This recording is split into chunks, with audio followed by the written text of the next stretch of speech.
Alô?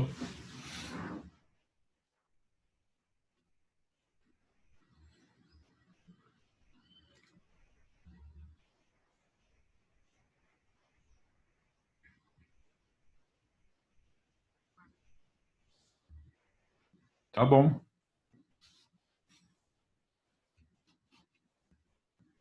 tá bom, eu estou pronto aqui, tá? Obrigado. O sétimo, então. Obrigado, tá? Tchau.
Professor? Professor?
Vocês estão me ouvindo? Por favor, respondam no chat.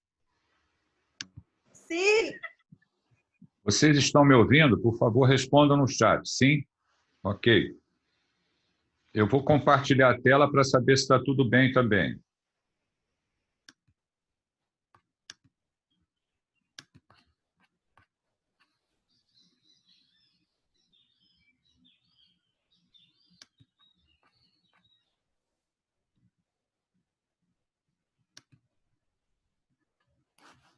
Vocês estão vendo a tela?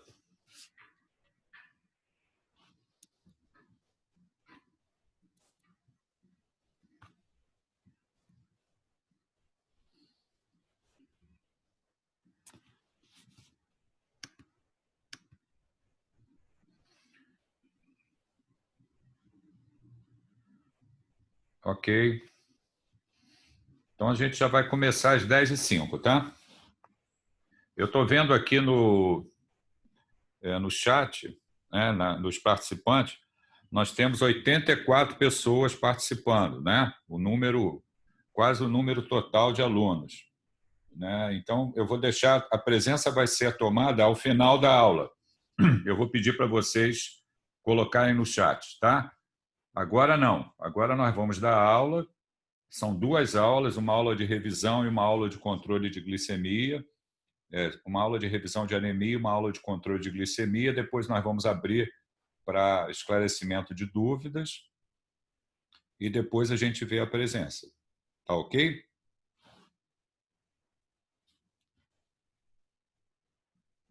Podemos começar então? Muito bem. Então vamos lá então. Vou compartilhar a tela. A primeira exposição vai ser uma revisão sobre anemia. Essa aula já foi dada lá atrás, no início de março, mas nós precisamos rever isso porque isso é assunto da primeira prova, mais adiante. Então vamos lá. Vou compartilhar a tela aqui com vocês.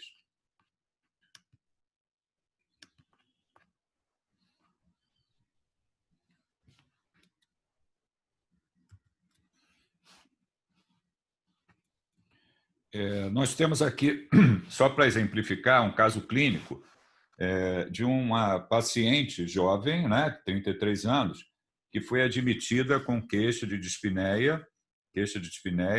Aqui a história da paciente, artralgias há vários anos, acometendo várias articulações, acompanhada de mialgia, febre, lesões cutâneas em face. Há 4 anos evoluiu com hipertensão arterial, edema de membros inferiores e hematúria. Há 6 meses de espinéia aos esforços e edema generalizado, e naquela ocasião foi admitida pelo pronto-socorro com edema agudo de pulmão. Há 3 dias, cefaleia intensa, piora da dispneia, motivando internação. A gente já conversou algumas vezes sobre isso, né? A importância da história, do exame físico e a interpretação dos exames complementares.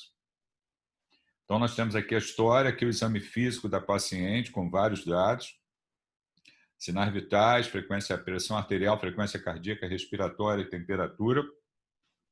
Levemente hipocorado, uma cruz em 4, hidratada, nictérica, sem cianose, lúcida, sem sinal focal, pescoço, tireoide tamanho normal, sem gânglios, sem linfadenomegalias em axilas e região inguinal, aparelho cardiovascular sem anormalidade, murmúrio vesicular audível bilateralmente, crepitações finas em base esquerda, abdômen flácido, indolor, a palpação superficial e profunda, peristalse presente, sem visceromegalias, membros inferiores sem edemas, panturrilhas livres.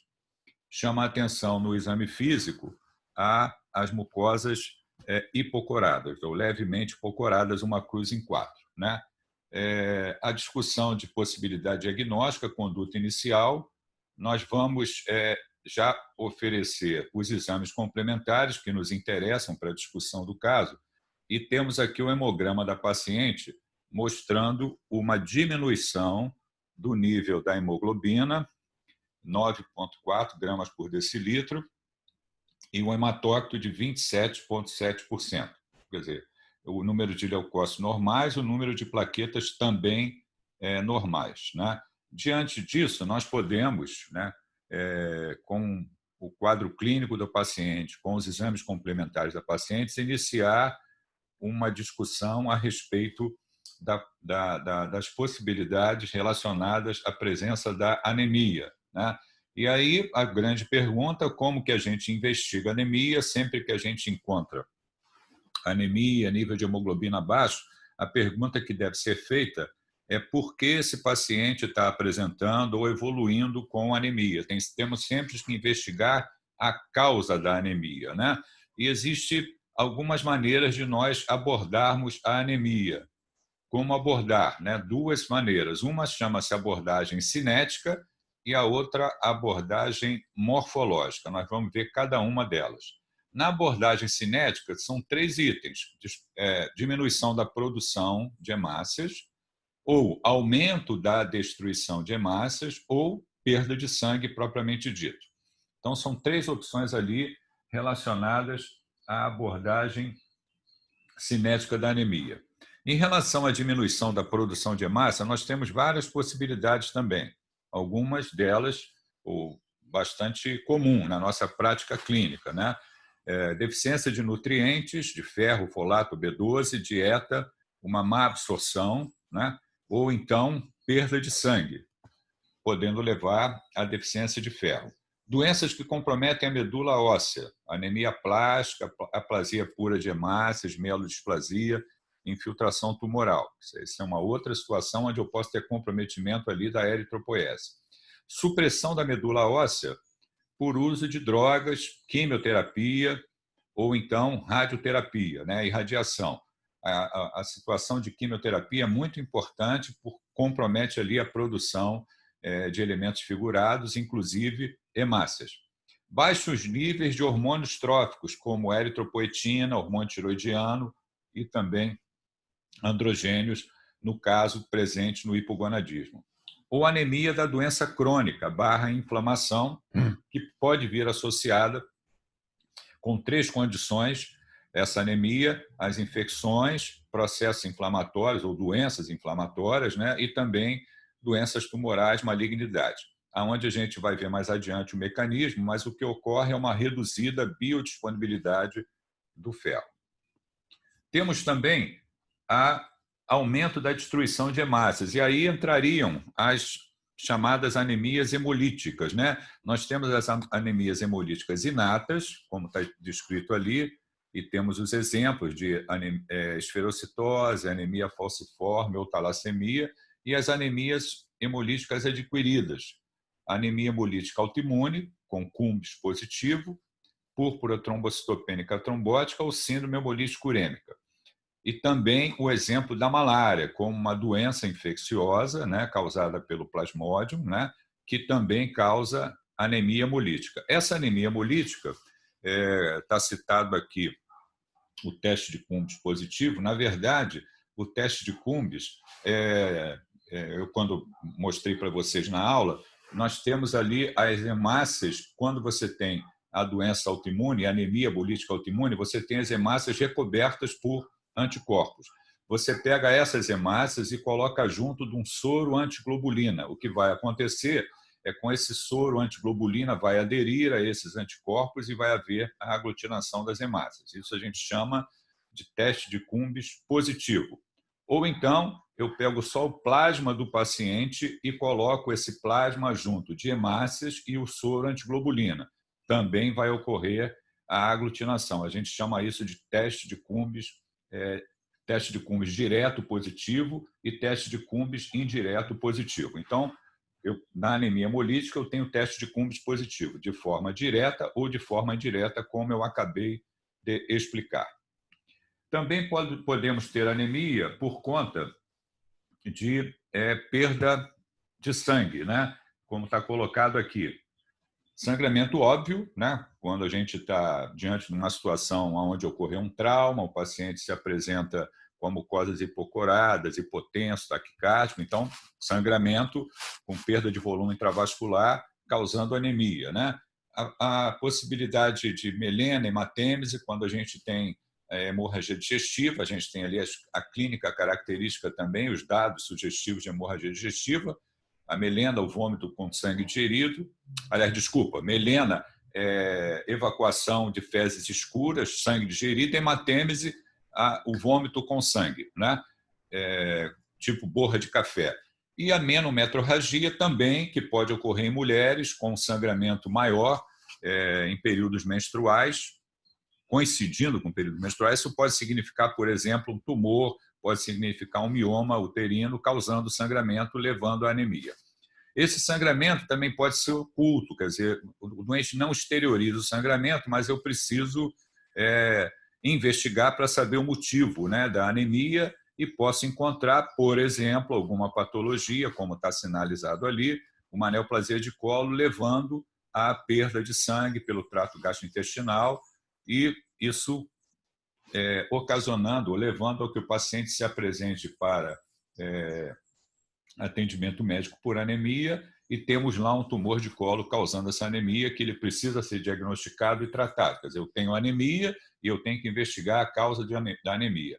Sangramento induzido se refere a testes diagnósticos repetidos. Isso é muito comum dentro do hospital com pacientes graves, onde nós fazemos exames todo dia, uma série de exames, né, para avaliar o doente. Esse doente precisa de exames para decisões serem tomadas, e esses exames repetidos a cada dia, né, são vários exames, coleta de sangue, isso chega a 20, 30, algumas vezes 40 ml de sangue por dia. No intervalo de tempo aí de uma semana, 10 dias, esse doente vai ter queda da hemoglobina e do hematócrito, além da doença que o levou àquela condição de paciente grave, também os testes repetidos que levam ao aparecimento da anemia. Temos também aqui duas observações que devem ser colocadas, né? O sangramento durante procedimentos cirúrgicos, essa informação a gente obtém do colega da cirurgia, quando recebe um paciente no pós-operatório. Recebemos essa informação também do colega da anestesia, nos dizendo a respeito da intensidade de sangramento, se houve necessidade de reposição de hemoderivados ou não. Então, a gente tem um doente que foi feita uma cirurgia, nós vamos receber para cuidar desse doente no pós-operatório e vamos ter que avaliar a possibilidade de anemia.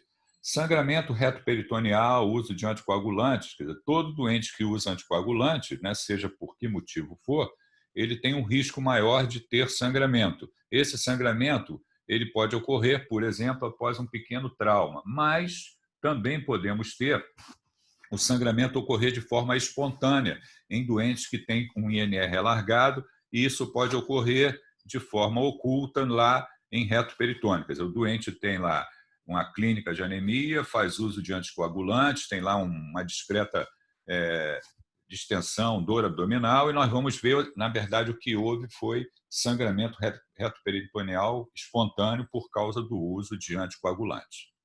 Bom, a outra forma de nós avaliarmos a anemia chama-se abordagem morfológica. Essa abordagem morfológica ela é oriunda dos chamados índices hematimétricos, né, que são úteis na classificação das anemias. Esses índices hematimétricos, normalmente, eles acompanham o hemograma. Quer dizer, se faz o hemograma, temos as informações do hemograma, e junto do hemograma, normalmente é feito o cálculo desses índices hematimétricos que são úteis para a gente classificar as anemias, né? E existem fórmulas que são aplicadas para que esses índices sejam obtidos. Aqui estão as fórmulas, né? É interessante que a gente saiba as fórmulas para entender de onde veio essa informação. Então, se eu tenho lá um VGM de 85, 90, como que foi feito esse cálculo, né? O volume corpuscular médio é calculado dividindo o hematócrito pelo número de eritrócitos, por aquela fórmula que está ali na parte superior do slide. Então, eu posso calcular o volume corpuscular médio, eu posso calcular a hemoglobina corpuscular média, concentração de hemoglobina corpuscular média, que são parâmetros importantes para a gente poder raciocinar em relação à etiologia da anemia. Seguindo esse raciocínio, eu posso ter anemia com volume corpuscular médio baixo, né? A anemia com volume corpuscular médio baixo a gente chama de anemia microcítica. Então, de acordo com o volume corpuscular médio, eu posso ter a anemia normocítica, a anemia microcítica e a anemia macrocítica. A anemia, ali temos causas de anemia microcítica, onde você tem essa diminuição desse volume corpuscular médio. Talvez a principal, né, é a anemia por deficiência de ferro. Quando a gente tem anemia por deficiência de ferro, eu também tenho a anemia hipocrômica, onde a concentração de hemoglobina corpuscular média também está diminuída. Então, a anemia por deficiência de ferro normalmente é uma anemia hipocrômica microcítica. Temos outros exemplos ali, talassemia, anemia relacionada à inflamação, que a gente já vai falar mais um pouquinho, anemia da doença crônica, anemia sideroblástica, deficiência de cobre, intoxicação por zinco rara. A gente tem agora as anemias com volume corpuscular médio elevado. E também temos várias causas. As principais ali que a gente precisa ter bastante atenção de causas de anemia macrocítica, a gente tem a deficiência de folato, a deficiência de vitamina B12, nós podemos dosar o ácido fólico, dosar a vitamina B12 e também, muitas vezes, o etilismo é causa de anemia macrocítica. Temos as síndromes mielodisplasicas, as leucemias mieloides agudas e também reticulocitose. Lembrar que o reticulócito são as hemácias jovens que saíram ali da medula óssea. Quando eu tenho destruição de hemácias ou perda de sangue, a medula óssea ela produz uma quantidade maior dessas hemácias jovens, então eu tenho uma contagem maior de reticulócitos. E também quando eu trato o meu paciente, né, por exemplo, uma anemia por deficiência de ferro, a medula vai aumentar a produção de hemácias e ali nós vamos ter um período com aumento da contagem de reticulócitos também. Anemia induzida por drogas e também doença hepática crônica. E temos logo a seguir as anemias por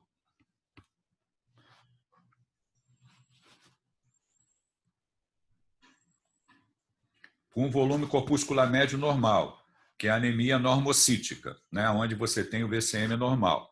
Aí nós temos a perda aguda de sangue, anemia por deficiência de ferro na fase inicial, anemia relacionada à inflamação, mielossupressão. Ali nós temos várias causas também que podem levar à mielossupressão.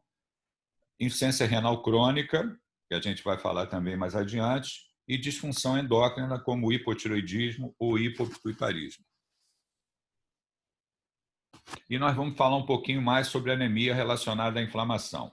Eu já comentei lá atrás, né, que de 3 situações que estão ligadas ali a essa possibilidade de anemia: infecção, inflamação ou neoplasia. Aqui nós temos um slide que fala a respeito dessas possibilidades. Várias patologias, né, podem causar anemia relacionada à doença crônica, à doença inflamatória, à doença infecciosa, à doença neoplásica, né? Várias possibilidades. E ali nós temos o slide do lado esquerdo, o que seria o normal, e do lado direito, como que a gente pode ver a anemia relacionada à inflamação. Então, do lado esquerdo, nós temos ali duas moléculas, né? Aliás, 2 produtos que são importantes ali na absorção do ferro pelo enterócito.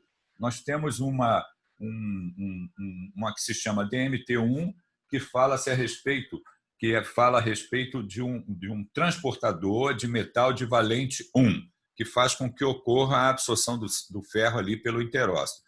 E nós temos uma outra molécula chamada ferroportina, que faz com que esse ferro seja transportado, né, ou exportado ali dentro do enterócito para a luz vascular, aonde ele vai ser transportado, né, por uma proteína, que é a transferrina, e a transferrina vai fazer com que esse ferro seja oferecido à medula óssea para a eritropoiese, e também esse excesso de ferro vai ficar depositado em tecido, principalmente em tecido hepático, sob a forma de ferritina, para poder ser utilizado quando necessário.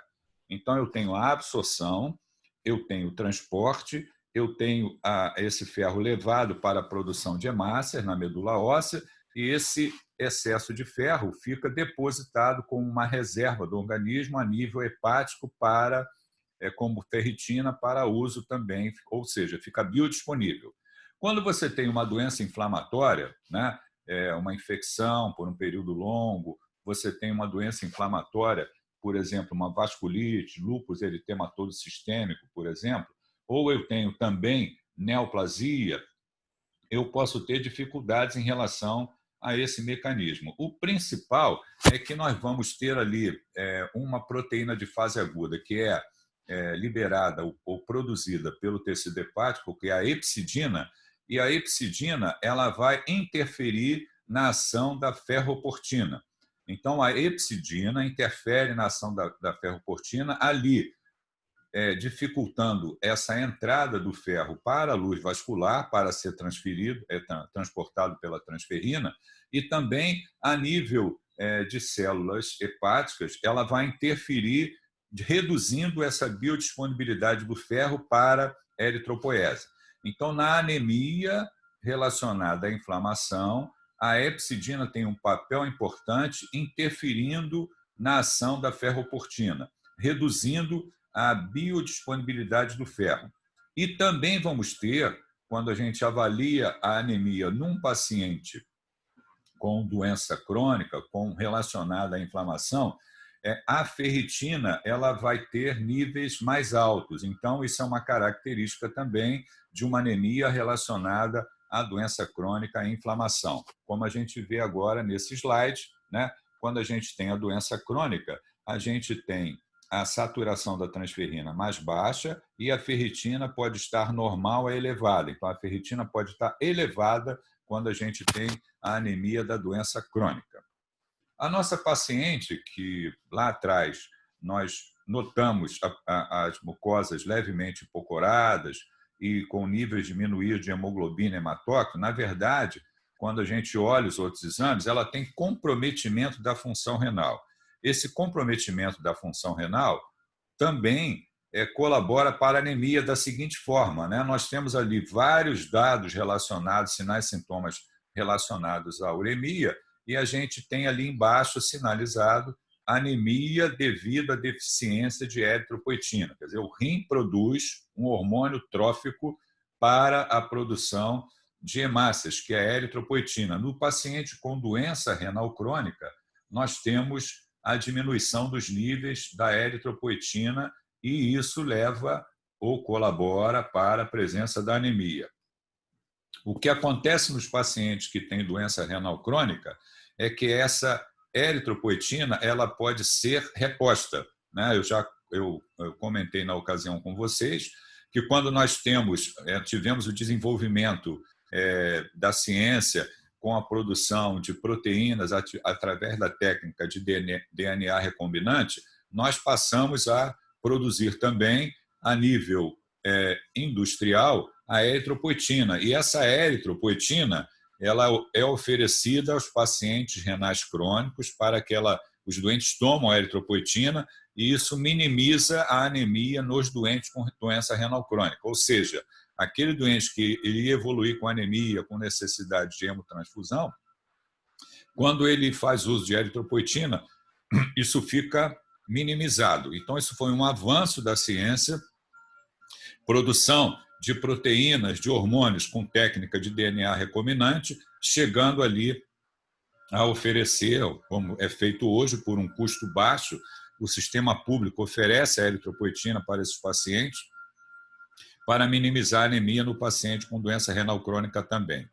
Eu comentei também com vocês a respeito do uso ilícito da eritropoetina por atletas, né? E que isso passou a ser um item a ser investigado, né? Aqui nós falei também da organização que monitora o uso ilícito de drogas em atletas, né? Que chama-se WADA, e a dosagem do chamado passaporte biológico. Esse passaporte biológico é monitorar ao longo do tempo o hemograma, a hemoglobina, ao longo das competições para aquele atleta de alto desempenho. Se ele sair de um nível aceitável e ficar com níveis muito elevados de hemoglobina, de hematócrito, isso fala a favor do uso ilícito de eritropoetina e, quando isso é confirmado, todas aquelas medalhas que o atleta de alto desempenho recebeu, ele perde. Ok. Então, aqui a nossa referência aqui. Eu vou interromper o compartilhamento. Nós temos aqui 86 pessoas na sala, continuamos. E agora eu vou falar do controle da glicemia no paciente com pneumonia. Vou passar para outra aula, ok? E depois a gente abre para perguntas. Então, vou compartilhar novamente a tela.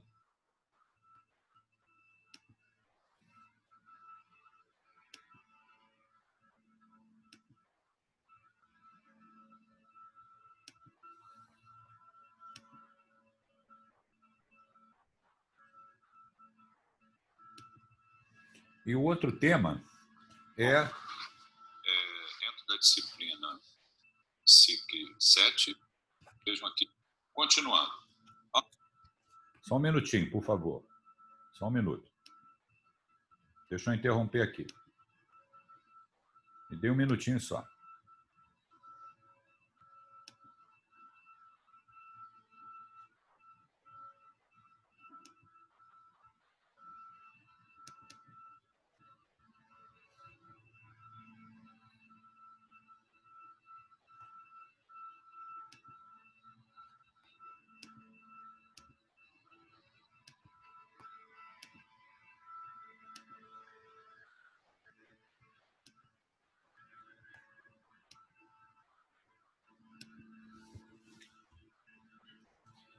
É um caso clínico, um paciente idoso com queixa de febre, tosse, secreção amarelada há 3 dias, vários episódios de febre elevada nos últimos 2 dias, motivando sua vinda ao pronto-socorro. Aqui o exame físico do paciente, sinais vitais normais, exceto pela presença da febre, né? E a ausculta pulmonar com roncos e estertores bibasais mais nítidos à direita. Exames complementares, um hemograma com leucocitose, desvio, coagulograma normal, ureia creatinina normal, glicemia elevada, sódio e potássio normal, ES sem alterações, raio-x com condensação, em base direita, com broncograma aéreo, e o eletrocardiograma normal também. Aqui a pergunta, como é que a gente faria para fazer o controle da glicemia nesse doente, ou que a gente chama, muitas vezes, de controle metabólico, né? Se é necessário, como que nós fazemos isso, né? Se tal atitude é importante e necessária. A resposta é sim, nós devemos sim controlar a glicemia nesses pacientes que nós internamos para tratar, por exemplo, como está sendo colocado nesse caso, uma infecção pulmonar. Existem trabalhos que mostram que quando a gente não controla a glicemia, quando a glicemia fica elevada, acaba interferindo em uma série de aspectos que comprometem lá o tratamento da condição que levou o paciente a ser internado. Aqui nós temos um artigo que fala sobre isso, da chamada hiperglicemia relacionada ao estresse. Quer dizer, eu tenho lá uma condição, que é uma infecção, que está motivando a internação, ou seja, existe uma situação aguda a ser resolvida e esses casos podem evoluir com hiperglicemia.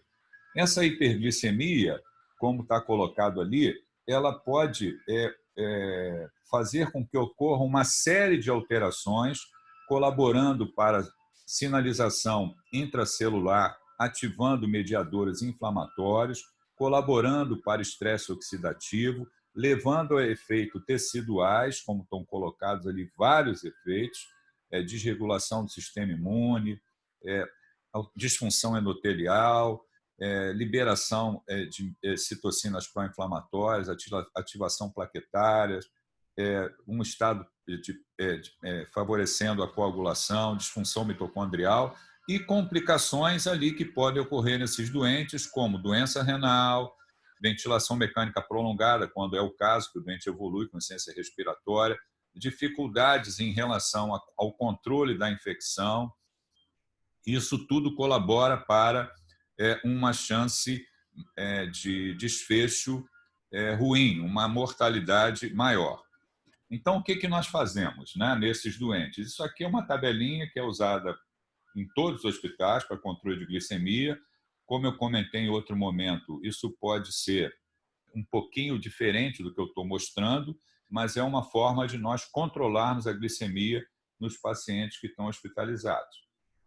Eu posso ter uma tabela onde eu tenho ali uma glicemia até 180, eu não faço insulina, A insulina que eu vou usar para esse controle da glicemia vai ser sempre a insulina regular, né?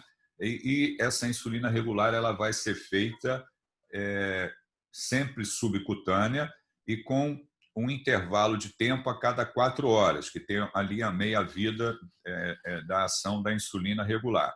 Então, a cada 4 horas, eu verifico a glicemia capilar e, de acordo com o valor da glicemia capilar, eu aplico uma determinada dose de insulina.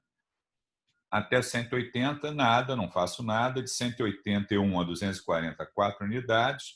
De 241 a 280, 8 unidades. 281 a 320, 12 unidades. Repito, vocês podem encontrar em hospitais a tabela um pouco diferente, mas o raciocínio é o mesmo: controlar a glicemia com a glicemia capilar feita a cada 4 horas e aplicando tantas unidades de insulina regular de acordo com esse valor. E também o médico é avisado caso a glicemia esteja mais alta, e aí eu não consigo mais usar essa tabelinha, ou então ela esteja baixa, quando obviamente não vai ser feito insulina, e o médico tem que ser avisado, muitas vezes tem que ser feito para tratar a hipoglicemia, a glicose hipertônica endovenosa. Aqui pode haver outras tabelas com pequena diferença na dose no intervalo dos valores da glicemia de alguns hospitais, mas o objetivo é o mesmo. É uma forma simples de controlar a glicemia, sendo o paciente diabético ou não. Nós podemos ter o doente que é diabético, internou com pneumonia, e isso leva a que esse paciente tenha glicemias elevadas. Nós usamos o termo que o paciente descompensou o diabetes por causa da pneumonia.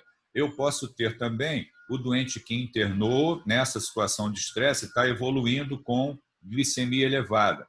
Não necessariamente esse doente é diabético. Eu trato a infecção, controlo a glicemia e mais adiante esse paciente melhora da infecção e não vai precisar de tratamento de diabetes. O que aconteceu com esse doente foi uma hiperglicemia relacionada ao estresse, durante aquela fase onde havia a infecção sem controle. Ou posso estar fazendo um diagnóstico de um diabético novo. O doente internou no hospital, não sabia que era diabético, tem uma pneumonia e, paralelamente a isso, a glicemia está elevada. Vamos tratar a pneumonia, vamos tratar o diabetes e, mais adiante, se dá continuidade ao tratamento do diabetes. Caso eu não consiga resolver a glicemia com essa tabela, e muitas vezes isso acontece, nós vamos usar a insulina venosa, que a gente chama de drip de insulina, quando eu tenho valores maiores de glicemia desde o início e o esquema anterior não teve bom resultado. Eu estou ali usando aquela tabela e a glicemia está muito elevada. A glicemia está 380. Então, não adianta usar aquela tabelinha. Eu tenho que já partir para o uso do drip de insulina. Então, está ali, indicado quando eu tenho diabetes descompensado, cetoacidose diabética ou coma hiperosmolar ou o estado hiperosmolar, né, como hiperosmolar não cetótico, o estado hiperosmolar, glicemias muito elevadas e não controle com o esquema anterior. Como é que nós fazemos isso aqui, né? A gente tem o preparo da solução que a gente faz. Eu preciso, isso como se fosse uma solução padrão de insulina. Eu tenho 100 ml, eu vou colocar 99 ml de soro fisiológico e 1 ml de insulina. Esse 1 ml de insulina são 100 unidades de insulina. Isso é padrão também. Cada 1 ml de insulina regular tem 100 unidades. Então, se eu peguei 99 mais 1, 100 ml. O que eu tenho ali dentro? 100 unidades de insulina. Então, eu vou utilizar essa insulina em uma bomba infusora que vai ser infundida no paciente a tantos ml hora. Se está entrando 5 ml hora, está entrando 5 unidades de insulina. Se está naquela hora, se está entrando 8 ml hora, está entrando 8 unidades de insulina. E dessa forma eu controlo a glicemia do meu paciente que está elevada. Quando ela retorna para a faixa de 200, 250, eu interrompo esse drip de insulina, né, porque se eu continuo eu tenho risco de hipoglicemia, e volto a fazer aquele esqueminha de glicemia capilar e controle com HGT e insulina regular subcutânea a cada 4 horas. A gente só pode usar o drip de insulina em ambientes onde o paciente tem vigilância contínua. Eu tenho que fazer glicemia a cada hora. Eu tenho que, a cada hora, ter o valor da glicemia para ajustar a velocidade de infusão da insulina venosa. Jamais eu posso fazer isso numa enfermaria sem ninguém tomando conta. Eu vou causar dano grave ao doente, eu posso perder esse doente por conta de uma hipoglicemia severa. Então, toda vez que a gente vai usar insulina venosa, tem que ser no ambiente, tem a indicação e tem que ser no ambiente com monitorização contínua. Ok? Ô, professor, esse ambiente pode ser uma sala de medicação da emergência ou tem que ser só em UTI e coisa? Sidney, se você não tem vaga para colocar o doente na UTI, numa unidade fechada, e o doente está lá com 600 de glicemia, e você está de plantão na emergência, e você tem uma sala de trauma, onde você pode ter vigilância contínua dos doentes, você pode fazer isso ali, desde que você se responsabilize e tome conta junto com a enfermagem. O que não pode é botar o doente numa enfermaria e prescrever drip de insulina. Você vai matar o doente. Isso não pode fazer. Ok? Obrigado.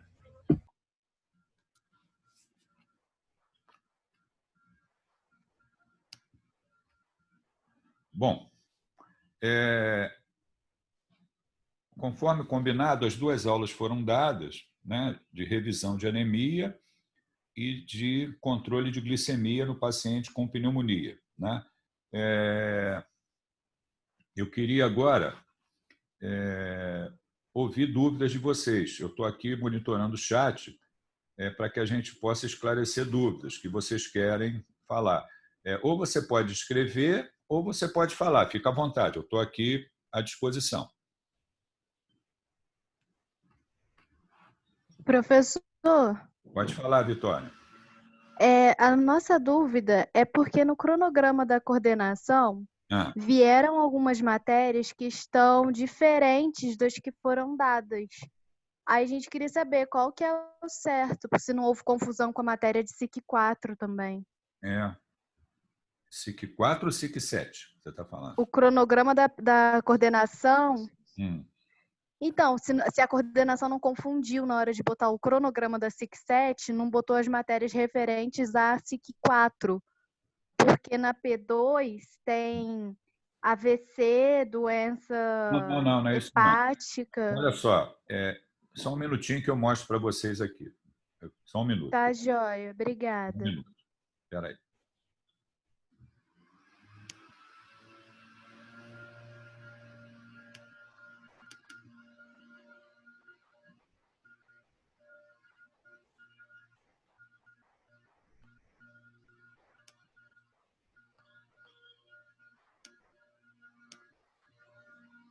Eu vou mostrar aqui, Vitória, para você ver. Só um minuto.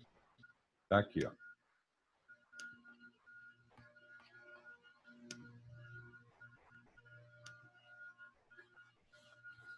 As matérias são essas aqui, ó.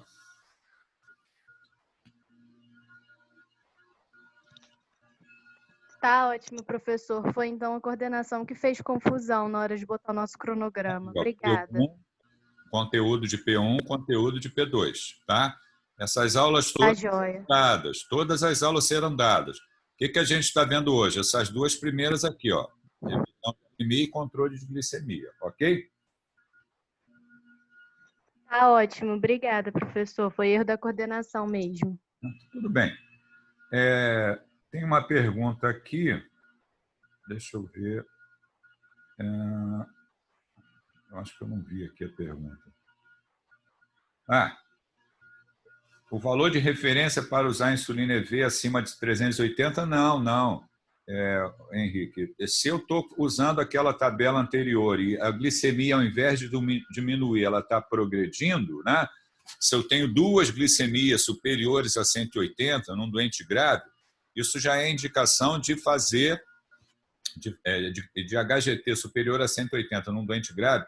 Isso já é indicação de botar o drip de insulina. Não preciso esperar a glicemia ir lá para cima, não. Tá? Mais alguma pergunta? Fiquem à vontade.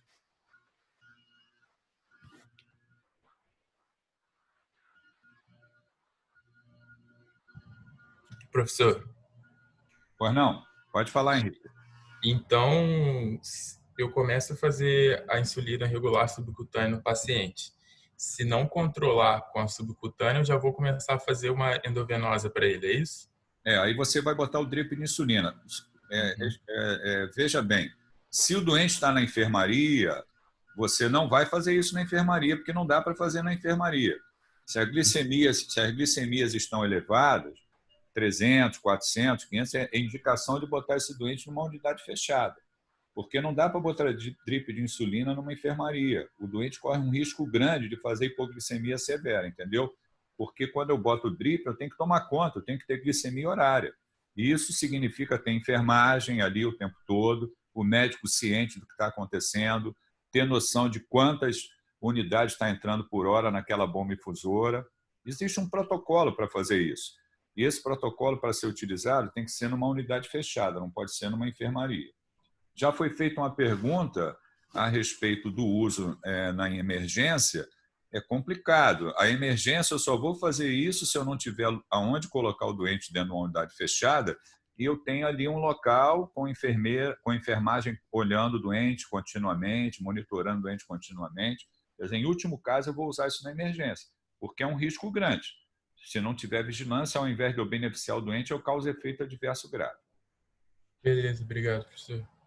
Amanda, o controle, quando a gente está usando o drip de insulina, é horário. A cada hora tem a avaliação da glicemia.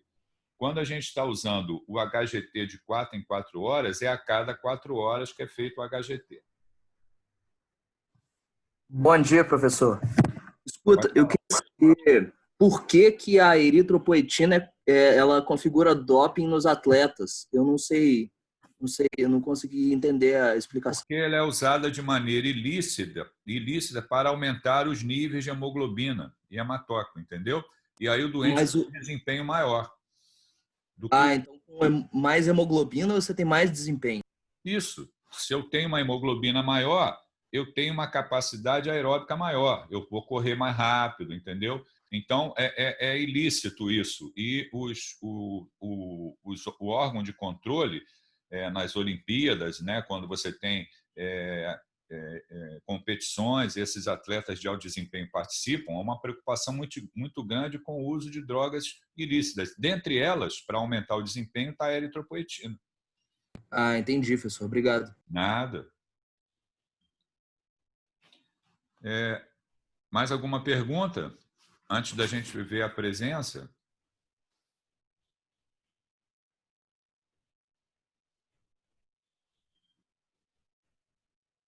Aqui está uma pergunta da Gabi, se o paciente evoluir com hipoglicemia, né? Como fazemos para reverter? É só interromper o drip de insulina e fazer glicose hipertônica. Isso é que é feito. Na hora que eu parei o drip, não está mais entrando insulina venosa, imediatamente. E eu vou fazer a glicose hipertônica. Por isso que tem que ter a glicemia horária, o controle horário.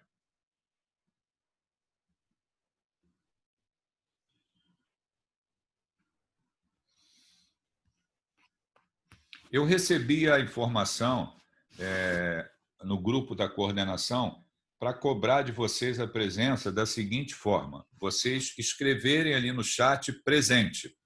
E aí eu tenho o controle de todos que escreveram presente ali. Podemos fazer dessa maneira?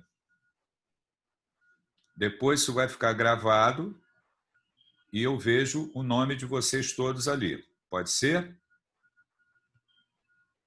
Gabriela está respondendo que sim. Então, olha só, eu peço a vocês todos que escrevam presente no chat. Todos que estão dentro da sala. Ok? Para eu poder controlar a frequência de vocês. Quando todos estiverem... Nós terminamos a aula, então. Depois de escrever presente, vocês podem sair da sala sem problema e eu vou terminar e vou controlar a frequência de vocês. Tá? Mas eu peço a todos vocês que coloquem presente ali. Eu estou vendo aqui, nós temos 87, 88 pessoas na sala. Isso é praticamente frequência integral, tá? Mas eu tenho que ver a presença de vocês ali, por favor. Obrigada, professor. Boa semana. Tá, para vocês também.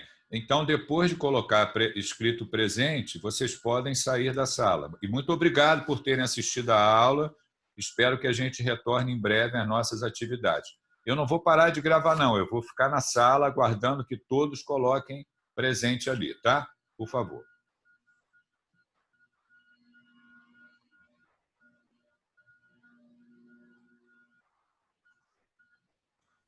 Valeu, professor. Obrigado, hein?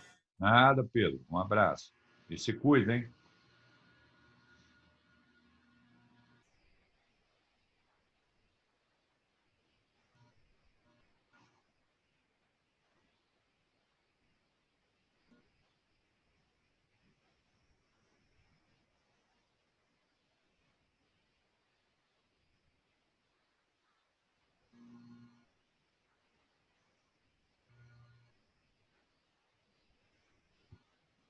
Por favor, coloquem presente e depois podem sair da sala, tá?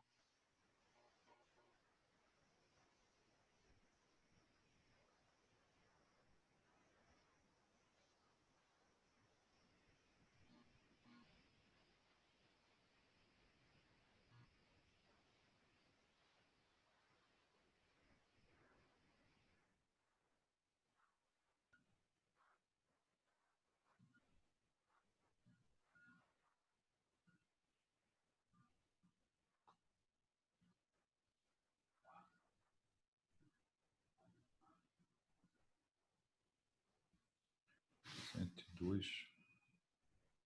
102. Menos 12.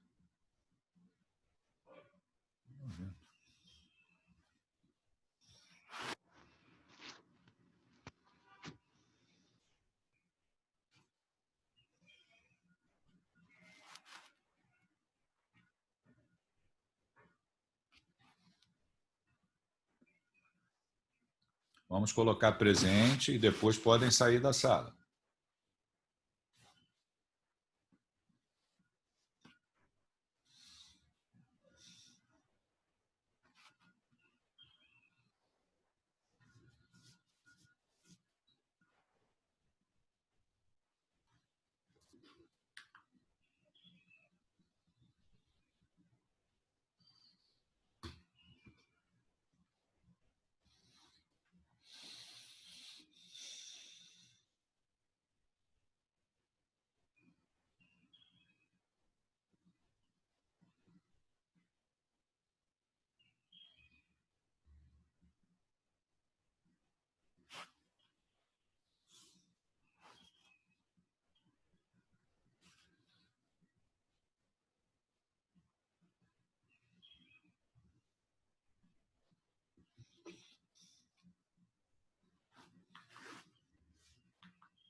Vamos colocar presente e pode sair da sala.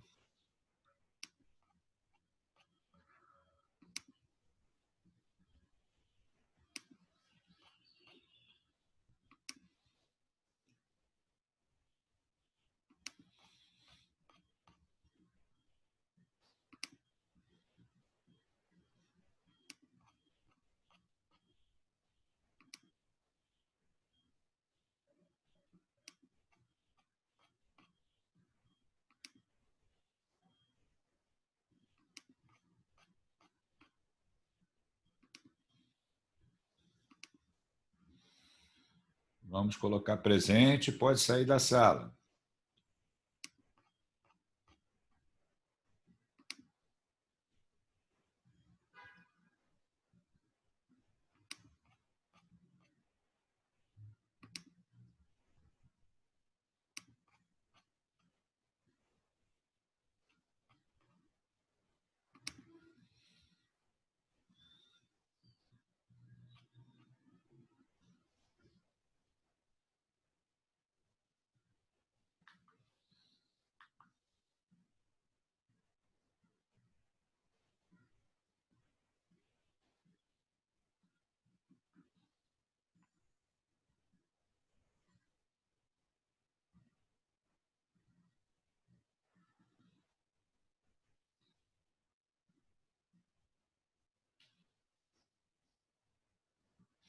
Podem colocar presente e sair da sala.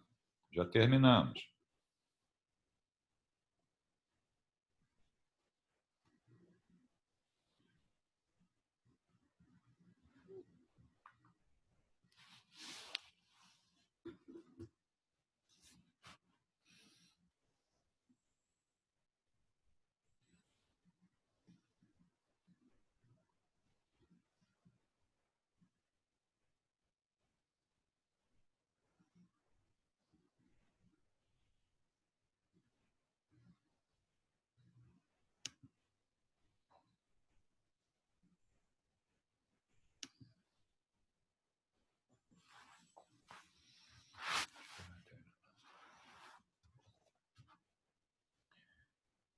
Podem colocar presente e sair da sala.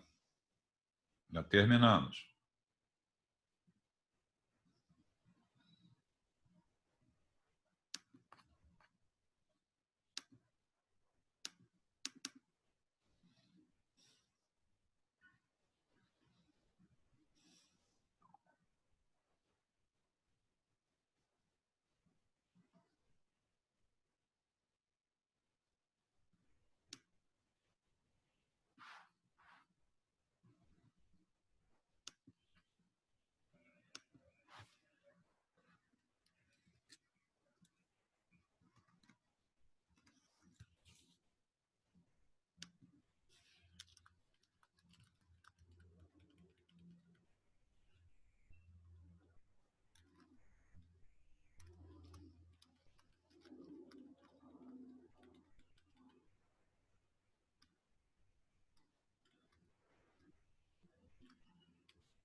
Podem colocar presente e sair da sala.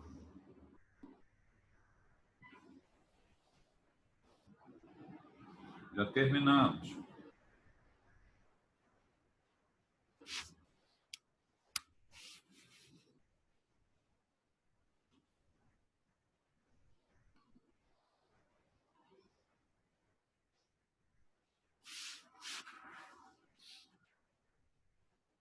Podem colocar presente e sair da sala. Já terminamos, já.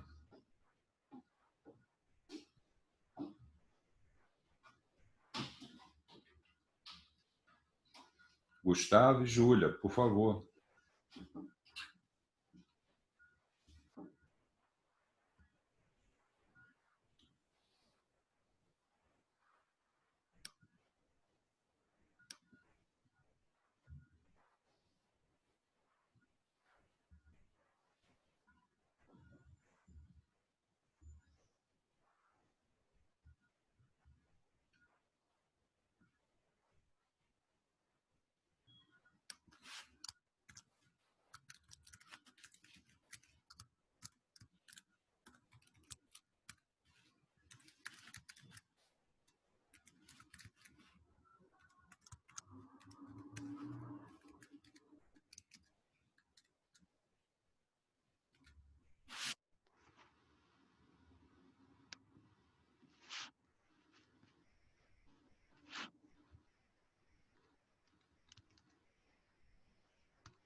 Júlia, ok, Júlia, vou fechar, pode sair, tá? Falta só o Gustavo.